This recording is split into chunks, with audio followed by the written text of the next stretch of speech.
It began as a whisper, a cosmic tremor that rippled through the universe, unnoticed by most. But for Earth, the change was immediate. On the night of the event, millions across the planet felt it. The ground hummed, the skies crackled with an unfamiliar energy, and the air itself seemed to vibrate with an intense, unexplainable force. Scientists rushed to their observatories, tracking strange anomalies across the planet's magnetic fields, but it wasn't until the energy pulse reached its zenith that they realized the scale of what had occurred. Dr. Serena Niles, a leading physicist at the Global Institute for Quantum Research, was the first to recognize the truth. As she analyzed the data flooding in from around the world, her hands trembled. "This is impossible," she whispered to herself. The pulse had not been a natural event. It had come from within the Earth itself. Hidden beneath the crust of the planet was an ancient energy source, long dormant and beyond the comprehension of humanity, now activated by forces no one could fully understand. The world's governments scrambled to make sense of the phenomenon. Within days, Earth's top scientific minds uncovered a staggering truth. The energy emanating from the planet was far beyond anything that current human technology could produce. It defied known physics and opened the doors to unimaginable power. But the question that haunted every leader and scientist alike was not how this energy had awakened, but why. Conversations between world powers, once characterized by cautious diplomacy, suddenly shifted to urgent discussions of control, fear, and potential conflict. The United Nations, already on the verge of disbandment due to internal political strife, found itself thrust into the role of an unprecedented global authority. Military and scientific leaders from every nation converged, debating how best to harness the newfound strength. While some proposed the creation of a unified Earth defense force, others warned against making the first move. No one knew what the galaxy, who had long considered Earth a quiet, inconsequential world, would think of this sudden shift in power. But it wasn't just Earth that noticed. Across the stars, in a galaxy teeming with ancient civilizations, the surge in Earth's energy sent ripples through the cosmic network. The larger, more established empires, the Zorathian Dominion, the Orcs Alliance, and the Draken Confederacy, took immediate interest in the anomaly. On distant planets, spies and scouts reported the unexpected surge to their leaders. The Galactic Council, a loose conglomerate of dominant species, had long dismissed humanity as little more than an experiment in evolution, no more noteworthy than the countless other primitive species that scattered across the universe. But this was different. An emergency meeting of the council was called, its members skeptical but unnerved. Representatives from dozens of alien species gathered in the Grand Chamber, their imposing forms casting shadows across the holographic maps of the galaxy. The High Chancellor of the Council, an ancient being from the Vrethar Dominion, addressed the assembly. "It seems humanity has awoken something that should have remained dormant," the Chancellor declared, his voice echoing through the chamber. "The power of Earth could pose a threat to the balance we've so carefully constructed. We must act before they realize the full extent of their capabilities." Whispers spread throughout the room. Earth, once a speck in the vast cosmic expanse, was now becoming a focal point of galactic interest. While some of the species saw this as an opportunity to exploit Earth's newfound power, others feared that humanity's awakening could disrupt the delicate equilibrium that had governed the stars for eons. On Earth, the decision was made. Global leaders, driven by fear and ambition, knew that their world could no longer remain isolated. The galaxy would soon come for them, whether to conquer, to investigate, or to control. The question now was not if the world would face galactic scrutiny, but when. As humanity scrambled to understand the power they now wielded, a new era was dawning, one that would change everything on Earth and across the galaxy. The peaceful, fractured world that had once looked outward with awe was now preparing to meet the universe head-on. But in the distance, dark forces watched, and the first signs of their arrival had already begun to take shape. The moment Earth's newfound power was fully realized, the world seemed to hold its breath. Leaders from every nation scrambled to secure control over the energy, eager to be the first to wield its strength. But the questions of control quickly became secondary. The Listeri had arrived. It began with a bright flash that illuminated the night sky, followed by a deep rumble that reverberated through every city, every mountain. The global network of surveillance satellites detected it first, a massive fleet of ships descending from the void of space. Ships unlike anything humanity had ever seen, sleek, imposing, with designs that seemed to warp reality itself. The Listeri had come. The Listeri were not subtle. Known throughout the galaxy for their brutal expansionist tactics, the species had crushed countless worlds under their booted feet. They had long since deemed Earth an inconsequential planet, its people of no strategic value. But now, something had changed. Earth had caught their attention, and they were not here for diplomacy. Earth's first response was panic. The world's defense systems, still in their infancy, were no match for the sheer scale and firepower of the Listeri fleet. Satellite networks buzzed with emergency alerts, and in the sky, dark ships appeared, blocking out the stars. The Listeri broadcast their arrival across all channels, their words cold and menacing. "Surrender your world. You are not prepared for what comes next." In the United Nations Assembly, leaders from every country convened in a rare emergency session. Global leaders watched the unfolding events on screens, helpless as cities were torn apart by alien bombardments. Yet amidst the chaos, one voice rose above the others. General Marcus Keller, a former strategist in the Earth Defense Coalition, stood before the assembly, his face grim but determined. "We don't have time for fear," he said, his voice cutting through the rising panic. "We have to strike back. We know what they can do, but we've just learned we can do more." With a deep breath, Keller revealed what he had discovered. The dormant energy beneath the surface of Earth was not only a source of power, it was connected to an ancient alien defense system. The Earth had been chosen not by chance, but by design. Long before humanity's rise, an alien race had hidden this power beneath the planet's surface, perhaps to prepare for a day like this. The question was not whether the system could work, but whether humanity was ready to wield it. In a bold and desperate move, Earth's leaders authorized the activation of the system. Across the planet, once idle power stations hummed to life. On the ground, military forces, scientists, and engineers worked feverishly to integrate the new technology into Earth's existing infrastructure. The surge of energy triggered a massive, unprecedented reaction. Energy surged through human hands and minds, enhancing reflexes, strength, and perception. It was as if the very fabric of Earth had become a weapon. General Keller issued a single order: prepare to strike back. The first weapon activated was not a bomb or a missile, but a wave of concentrated energy that blasted out from Earth's surface. In an instant, a blinding pulse shot into the sky, striking the Listeri fleet with an intensity that shattered their shields. The fleet recoiled in shock, unable to understand how a primitive world could defend itself with such raw power. Their response was swift, a counterattack of devastating firepower aimed at Earth's cities. But Earth was no longer the defenseless world it once was. Humanity's military, now empowered by this alien technology, launched a counterstrike of their own, using the newly awakened power to supercharge their weapons. Within hours, Earth's forces, led by General Keller and his strategic command, were locking in battle with the Listeri armada.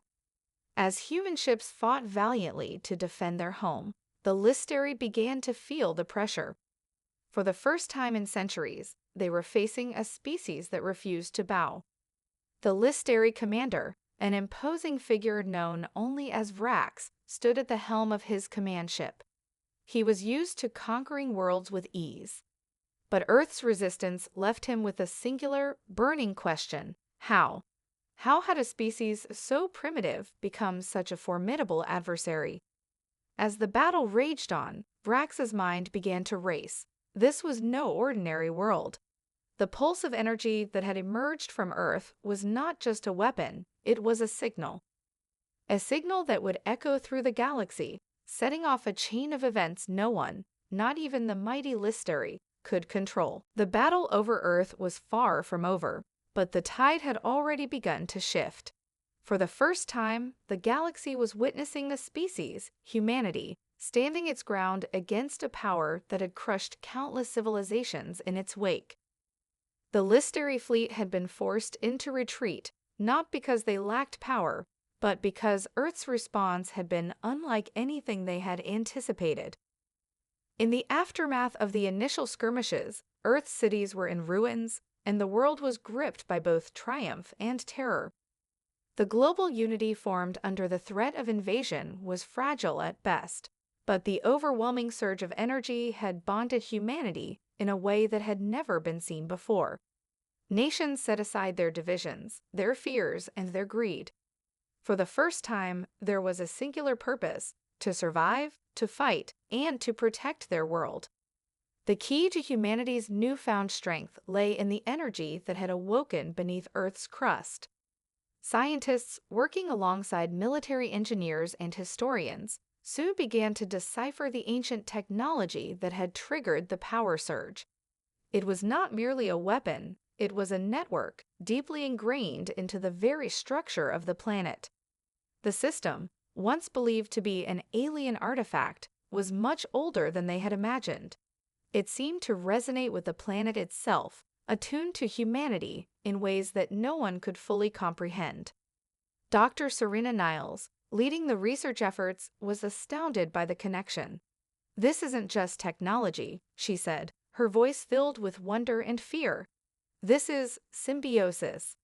The energy is embedded in the planet, but it responds to human intention, human will." Her discovery marked a turning point. Earth's power was not simply the result of a random cosmic event. It was a key, one that unlocked the potential for growth beyond any species in the galaxy. What had started as a defense mechanism had now become a tool for human evolution itself. The energy coursing through humanity enhanced their minds, their bodies, and even their very consciousness. Some humans were able to manipulate the energy, bending it to their will in subtle and terrifying ways. But as the Earth's strength surged, so did the galaxy's attention. The Listari, bruised but not broken, were not the only ones watching. The Zorathian Dominion, a power known for its unyielding militarism, had been quietly observing Earth's emergence. They had long held dominion over countless star systems, and their leadership viewed Earth's sudden rise with suspicion, even envy. Ambassador Drax, a cold and calculating Zorathian strategist, met with the Galactic Council to discuss the growing problem posed by Earth. His deep-set eyes narrowed as he addressed the chamber. "The humans have awakened a power that we cannot afford to ignore. Their rise threatens the order we have maintained for millennia. We must act, and we must act swiftly." The council members, once dismissive of humanity, now found themselves grappling with the reality of the situation. Earth was no longer a passive, insignificant species. It had become a force of nature. The question was not whether Earth could hold its ground, but whether the galaxy could tolerate the shift in power. On Earth, General Marcus Keller, who had led the initial defense against the Listari, now stood at the helm of a new initiative: to build a fleet capable of engaging the galactic powers that were inevitably coming. His face, once filled with doubt, now radiated determination. He knew the risks. They were stepping into a dangerous game, and every day brought new challenges. But the time for hesitation was over. Humanity had taken its first steps into the galactic arena, and there would be no turning back. As Keller stood before the assembly of Earth's new military command, he addressed them with a fierce resolve. "We've won our first battle, but the war is far from over. The galaxy is watching. We are no longer just Earth, we are humanity, and we will not be intimidated. We will rise." The room erupted into applause. But Keller's thoughts were far from the cheers. As much as Earth had gained in strength, they were still very much the underdogs in a galaxy that had thrived on dominance for eons. He knew the galaxy's response to humanity's rise would not be one of peaceful coexistence. It would be a test. And it was a test humanity could not afford to fail. The tide was rising, but so too was the resistance. The galaxy would not stand idly by as Earth's power surged, and soon humanity would find itself facing enemies from across the stars, enemies that would stop at nothing to crush Earth's newfound strength. The galaxy had watched Earth's rise with growing unease, and now it was time for the first true test of humanity's strength. Earth's sudden emergence as a power to be reckoned with had unsettled the long-established order of galactic politics. The Listari, though still nursing their wounds, were eager to settle scores and reinforce their dominance. The Zorathian Dominion, ever calculating and ambitious, saw an opportunity to neutralize the potential threat before it grew too large to control. The Galactic Council, once divided on the issue, now saw the threat Earth posed as undeniable. In a rare show of unity, the Council dispatched envoys to Earth's leaders, delegates who carried with them not just the weight of diplomacy, but the weight of their empire's intent. Their message was clear: humanity was to be brought into line or face annihilation. General Marcus Keller, now leading Earth's newly formed Galactic Defense Command, was well aware of the stakes. Despite Earth's newfound power, they were still vulnerable. No one had fully unlocked the potential of the energy surge beneath their planet, and much of the technology was still in its infancy. Yet the time for hesitation had passed. Earth would face its first real challenge, and Keller knew it would determine whether humanity could survive in a galaxy that didn't tolerate weakness. The envoys arrived in Earth's capital, their ships descending through the atmosphere with precision. The largest, most intimidating ship bore the mark of the Zorathian Dominion, a symbol of power, pride, and ruthlessness. As it landed, Keller and President Mariana Harper stood on the steps of the newly rebuilt United Nations headquarters, flanked by military leaders and diplomats. The weight of the moment hung heavy in the air. Drax, the Zorathian envoy, emerged first, his dark eyes scanning the assembled crowd with disdain. Behind him, a delegation from the Orcs Alliance and the Draken Confederacy followed, their expressions unreadable. As Drax approached, his voice echoed with the gravity of the moment. "Earth," he began, his tone chillingly composed, "you have awoken a force beyond your comprehension. But understand this, you are not welcome in the stars. You are content to remain insignificant, a relic of a forgotten time. Now you disrupt the natural order. Your power will be crushed if you continue to challenge the established peace of the galaxy." President Harper stepped forward, her face steady but resolute. "We will not be cowed. You are mistaken if you think humanity will bow to anyone. We have stood on the brink of destruction time and again, and we have always risen." Drax's eyes narrowed. "You misunderstand, President Harper. This is not a matter of rising or falling. It is a matter of survival. The galaxy does not tolerate rogue elements, and Earth has become exactly that. Your people's rise is not a promise of peace, but a threat we will not ignore." The tension was palpable, an electric charge that seemed to hum through the very air. Drax turned to his fellow envoys, a gesture that seemed to signal their agreement. "We give you one choice. Surrender your power, relinquish your place in the galaxy, and return to your rightful obscurity, or face the consequences." Keller clenched his fists, his gaze unwavering. He had expected this. The galaxy's rulers were not known for compromise. "You underestimate us," he said quietly.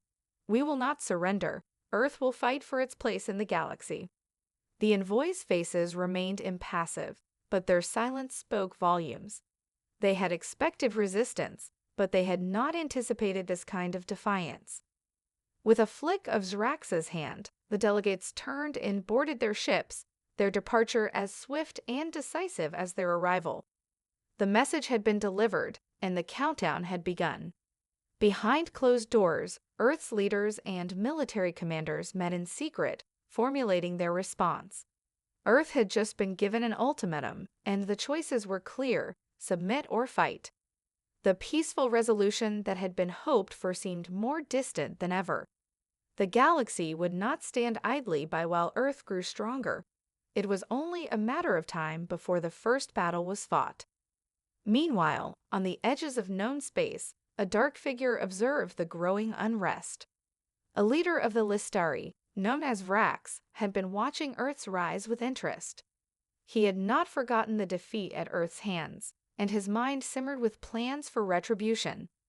He knew the galaxy's powerful empires were focused on Earth now, and he saw an opportunity to strike while the galaxy's attention was diverted. Earth might be a rising power, but Vrax knew better than anyone. No one, not even humanity, could escape the crushing forces of galactic dominance. Earth had faced its first challenge, and it was just the beginning. The galaxy would soon learn that humanity would not be so easily broken. The words of the Zorathian envoys hung in the air like a storm cloud, heavy, ominous, and impossible to ignore. Earth had just been given an ultimatum: submit to the established order of the galaxy, or face the full wrath of the most powerful empires in existence. And as the envoys departed, the weight of their threat began to sink in. Earth, once a quiet and insignificant world, had drawn the attention of the galaxy's most ruthless players. There was no turning back now.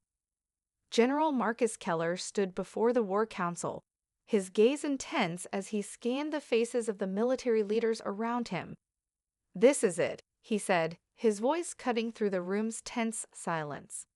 "The Zorathians want us to back down. They want us to fold under pressure, but we will not. We stand together and we fight. We've seen what we're capable of. This is our chance to prove it." President Harper, seated at the head of the table, nodded gravely. "We will not let Earth become a pawn in someone else's game. The galaxy wants to suppress us, but what they don't understand is that humanity thrives on adversity. We're at our best when we're pushed to the edge." Keller stepped forward, the weight of their decision pressing on his shoulders. "We've learned that our power is more than just a defense. It's a force that can shape the future, but we need to act fast. The Zorathians aren't the only ones watching. The Listari are out there, and they haven't forgotten their defeat." The room went silent. The Listari were known for their ruthlessness. If they decided to take advantage of the galactic power vacuum, Earth would be caught between two ruthless empires. The decision was made. Earth's military would not only defend their world, they would take the fight to the stars. The first step was to build a fleet capable of matching the galactic powers they were about to face. But it wasn't just about ships and weapons. It was about leveraging the alien energy embedded deep beneath the planet's surface, energy that was now intertwined with the very essence of humanity. Dr. Serena Niles, leading the research on the ancient technology, stood beside Keller, her eyes alight with determination. "We've made another breakthrough. The energy that we've been harnessing, it's more than just a power source. It's a conduit. A bridge to a deeper, latent potential inside all of us." Keller's eyes narrowed as he listened. "You mean?" Niles nodded. "Yes, this energy, it responds to human intent. It amplifies our will, our emotions. We've only begun to tap into it. Imagine what we could do if we could all access it, not just a few individuals, but everyone. It could change everything." The implications were staggering. If humanity could harness the full potential of this energy, they could become more than just a power in the galaxy. They could become a force unlike any other. But there were risks. The energy could consume them, unraveling their minds, or worse, unleashing uncontrollable chaos. Still, the urgency of the situation left little room for caution. The War Council agreed. Humanity had to adapt, and adapt quickly. Plans were made to establish the first global energy network, one that could tap into the vast reservoirs of power buried beneath Earth's surface. Soon, every city, every nation would have access to the energy, and every human would begin to feel its effects. Meanwhile, the galaxy was on edge. In the far reaches of space, Vrax, the Listeri leader, paced inside the command center of his warship. The defeat at Earth still burned in his mind, but now, with the Zorathian Dominion making its move, the galaxy's balance was shifting. His options were limited, but he knew one thing: Earth was a dangerous anomaly, and the time for action was drawing near. The Listeri's retaliation was inevitable, but it would take time for them to regroup and launch another offensive. In the meantime, the Zorathians were readying their forces, preparing for their own invasion. The fate of Earth and its people was on the precipice of a new kind of war, one that would be fought not only with weapons, but with the very will of humanity itself. On Earth, as the energy network was activated and the first waves of power began to surge through human minds, a new kind of unity began to form. People from all walks of life, from every nation and creed, began to feel the change. They felt it in their thoughts, their actions, and their dreams. It was as if they were becoming part of something greater, a collective force of will that bound them all together. The storm had already begun, and the first waves of the tidal surge had hit. Humanity's greatest challenge lay ahead, but now, for the first time in history, they were prepared. And as the stars loomed above, Earth's newfound power began to echo across the galaxy. As humanity began to unlock the full potential of the energy surging beneath their planet, a transformation took place.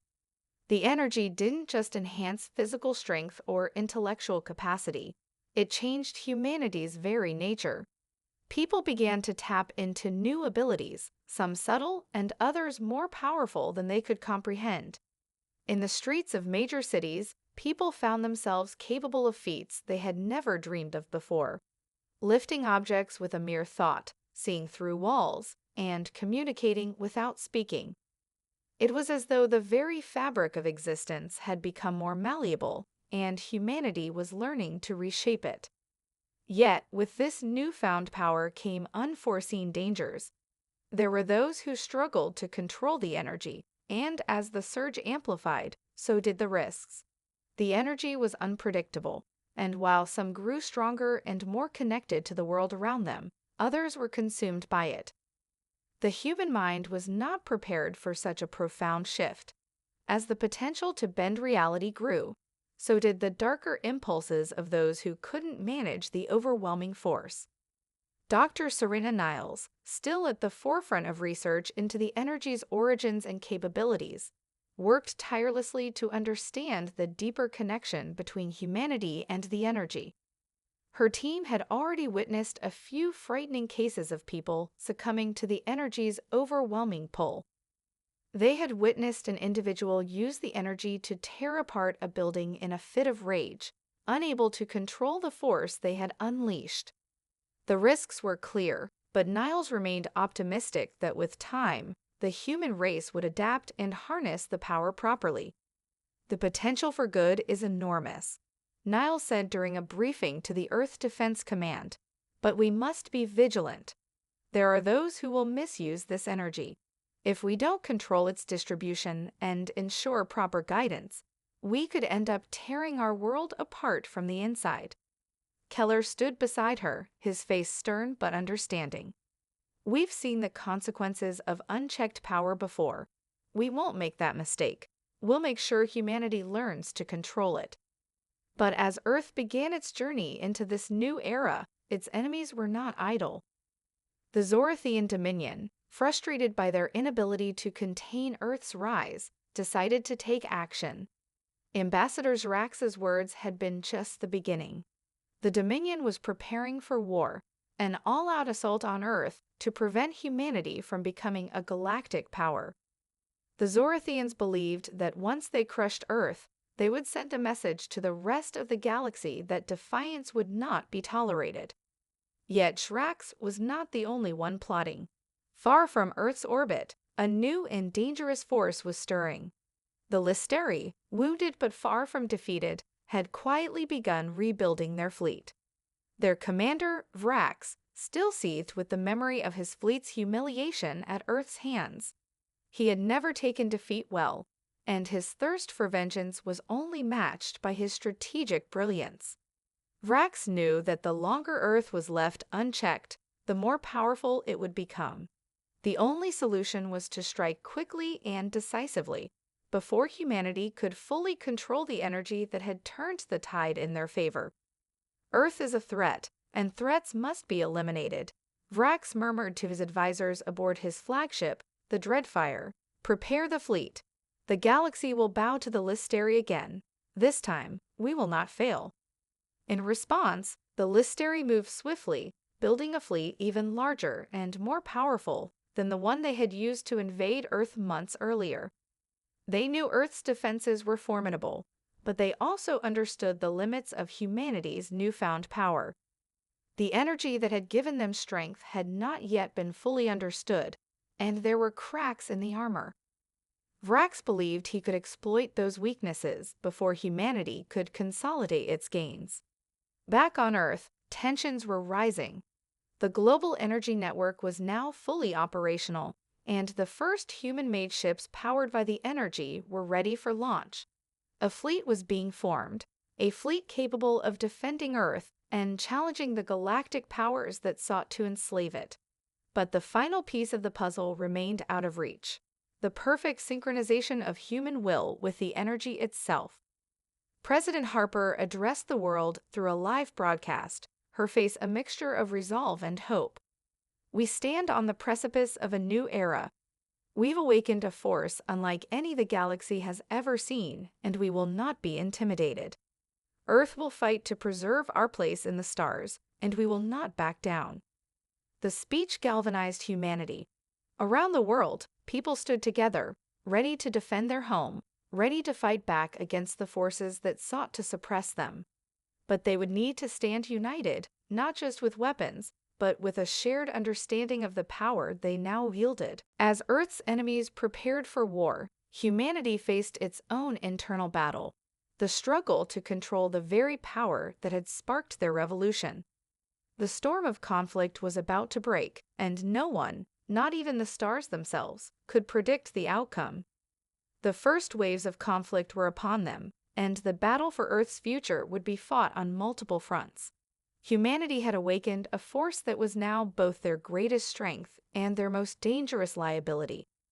As Earth's enemies gathered, Earth's defenders were ready to face them, armed not only with weapons, but with the latent energy flowing through their veins. General Marcus Keller paced in the war room, his eyes scanning the holographic map of Earth's defensive perimeter. The fleet he had built was formidable, but even now, he could feel the tension in the air. The Zorathian Dominion was coming, and with them, the might of 1,000 star systems. But it wasn't just the Zorathians they had to worry about. The Lysteri, still nursing their wounds from the humiliating defeat months before, were readying an assault of their own. Two of the galaxy's most powerful empires were converging on Earth, and humanity was facing a fight unlike anything it had ever experienced. "General," Dr. Serena Niles said, entering the war room with urgency in her voice.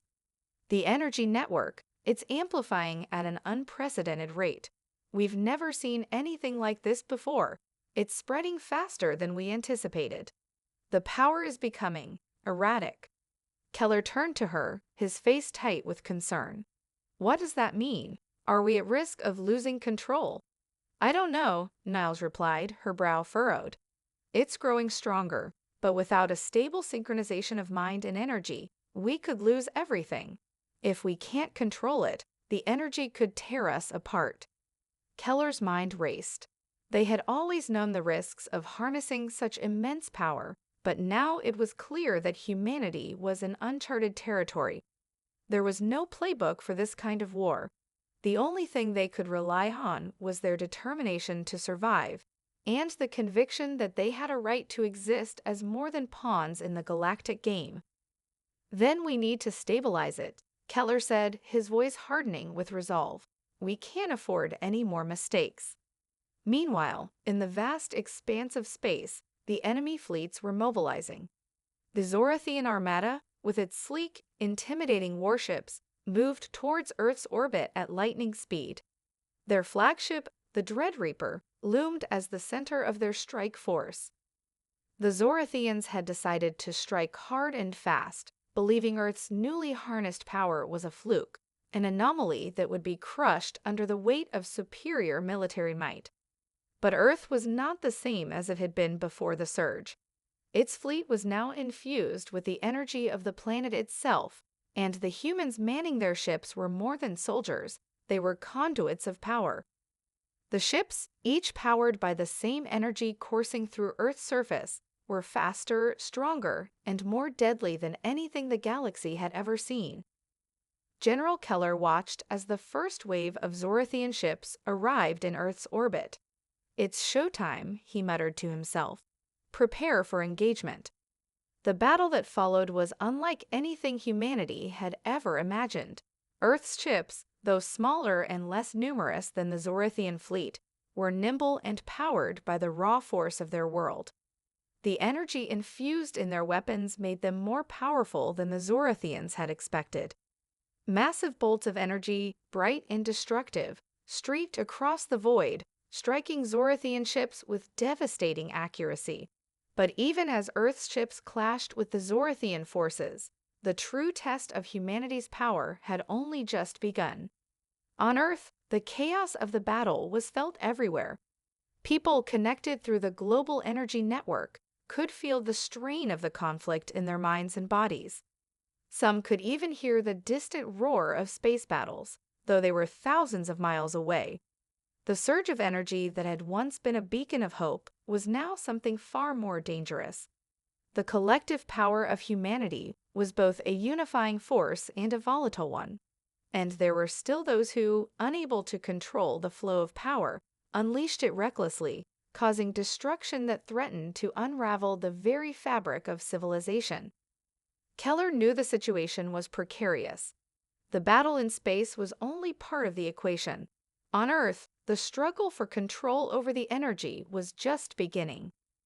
The Zorathians may have underestimated Earth's resolve, but the true danger lay in humanity's ability, or inability, to wield its newfound power. Meanwhile, in the shadows of the battlefield, Vrax, the Listeri commander, had finally mobilized his forces. The time for waiting was over. Earth had become the center of a galactic storm, and the Listeri would be the ones to tip the scales in their favor. Vrax's fleet, though still smaller than the Zorathian armada, was fiercely determined. He had no intention of letting the Zorathians take the glory of conquering Earth. The Listeri would strike when the time was right, and Earth's moment of triumph would be nothing more than a fleeting memory. But Earth was ready. Humanity had awakened, not just to the power of their planet, but to the strength of their will. And the galaxy would soon learn that Earth was not a species to be underestimated, not anymore. The battle for Earth had raged for days, a conflict unlike any seen before in the history of the galaxy. The Zorathian fleet had underestimated the resilience of humanity, believing that their superior numbers and technology would easily crush Earth's forces. But they had miscalculated. The energy flowing through humanity, strengthening their minds and bodies, had made them formidable. Earth's ships, infused with the planet's power, danced around the Zorathian warships like lightning in the storm. Yet the Zorathians were not easily defeated. The Dread Reaper, their flagship, unleashed devastating barrages of energy, its weaponry nearly unmatched in raw destructive power. But it was not the Zorathians alone who sought to conquer Earth. The Listeri, embittered and vengeful, had emerged from the shadows, bringing their own fleet to bear. Now, Earth faced a battle on two fronts, one against the Zorathians and another against the Listeri, whose hatred burned hot after their defeat at Earth's hands.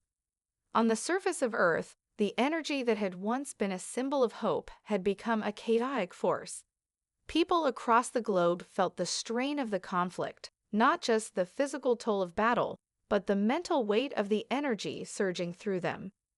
As the fight for survival stretched on, some individuals began to lose control, their minds unable to handle the vast power they had tapped into. Buildings crumbled, cities trembled, and all around the world, humanity felt the tension between its greatest potential and its deepest flaws. General Marcus Keller, leading Earth's military defense from the orbiting command ship Vigilance, watched as the tide of battle shifted. The Zorathian fleet had suffered heavy losses, but so had Earth's ships. The energy that had granted them victory had also brought them to the brink of disaster. The balance of power was teetering. "We can't afford to lose any more ships," Keller muttered, his voice strained. "But we're running out of time. The Listeri will be here soon, and we can't fight both of them at once." Dr. Serena Niles appeared beside him, her expression grim. "The energy surge is unstable. We're working on a solution, but it might be too late. If we don't find a way to stabilize the energy soon, it could tear apart everything we've built." Keller clenched his fists, the weight of their situation settling in. "We can't let that happen. Earth has come too far to fail now. We'll hold the line until we can find a way to stop the energy from spiraling out of control. We need time." It was at that moment that Earth's greatest advantage revealed itself. The energy had not only made humanity stronger, it had also awakened something deeper, a collective consciousness. As the battle raged above, the people of Earth, from every corner of the world, began to synchronize. The vast network of minds connected through the energy resonated with an unprecedented harmony. For the first time, humanity began to act as one, thoughts and actions unified in a singular purpose. The Zorathian and Listeri fleets, though mighty, could not match the sheer will of an entire species working in unison. The tide began to turn. Earth's ships, powered by the collective energy of billions of minds, surged forward with renewed strength, each action guided by the shared determination of its people. The Zorathians faltered, their lines breaking under the pressure. The Listeri, who had waited for the right moment to strike, found themselves outpaced by Earth's newfound unity. But victory did not come without cost. The energy that had made Earth's forces unstoppable had also brought the planet to the brink of destruction. The very power that had fueled their fight now threatened to tear them apart. Buildings trembled, entire cities quaked, and the Earth itself groaned under the weight of the conflict. In the final moments, with the Zorathian fleet broken and the Listeri on the retreat, General Keller made the decision to initiate the final phase of humanity's plan, the stabilization protocol. It was a desperate measure, one that could either save Earth or destroy it completely. The energy network, with all of its power, needed to be channeled into a single focal point, where it could be stabilized and contained. Keller's voice crackled through the communications channels. "This is it. All ships, all forces, channel your energy to the core. We hold together or we fall apart. Humanity on 3. 1, 2, 3. At that moment, the energy surged through the human collective, a wave of power like nothing the galaxy had ever seen. The energy, once wild and chaotic, now began to coalesce into a single controlled force. The planet trembled, the air itself crackling with energy as Earth's power was concentrated at its core. And in that moment of collective effort, the energy found its balance. The storm that had threatened to destroy Earth subsided. The Zorathian and Listeri fleets, now disoriented and defeated, retreated into the depths of space, realizing that humanity was not to be crushed so easily. Earth had not only survived, they had triumphed. As the dust settled, General Keller looked out over the battlefield. Earth had proven its strength, its resilience, and its will. The galaxy had learned a valuable lesson. Humanity would no longer be a pawn. Earth was a force to be reckoned with, and they had only just begun. The awakening tide had surged across the stars, and nothing would ever be the same again.